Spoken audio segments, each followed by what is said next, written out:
Have you wondered how the weather the last 30 days and the forecast for the next 15 days are different than normal? Well, we're going to dive in and address that question right now.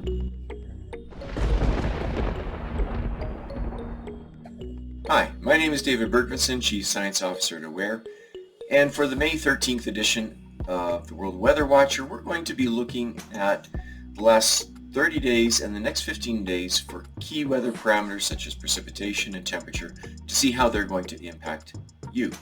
So let's get started with the last 30 days of rainfall around the world, and we see areas in red are less rainfall than normal, areas in blue are more rainfall than normal. And so we see for the western part of the United States about 100 millimeters less rainfall than normal, whereas parts of Texas above normal rainfall. Much of South America experiencing lower than normal rainfall conditions that have triggered the spike in corn prices that we talked about last week.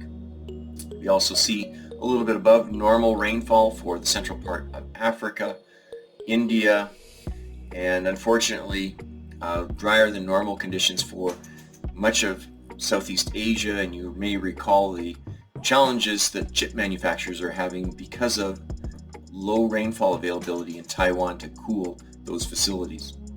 If we look to the forecast for the next 15 days, we see that for much of the United States, rainfall is largely normal, which is great as we head into the planting season for crops in the Northern Hemisphere. We also see that precipitation is above normal for much of Europe and China, as well as the western part of India. When we look at temperature for the last 30 days, we see that for much of North America, below normal temperature conditions have led to unseasonable snow events. We also see that for the northern part of Africa, much hotter than normal that's extended right across the Middle East, and also hotter than normal conditions for the tip of South America. When we look at the next 15 days, we see much warmer than normal conditions around the Hudson Bay area of Canada, as well as much of Africa. When we use the ratio of precipitation over potential evapotranspiration as an index to understand suitability for rain-fed agriculture, any value above 1 is suitable for rain-fed agriculture. So any of the colors from yellow to green you can see as being suitable for rain-fed agriculture. It's good news for the eastern part of the United States and also for Central Africa.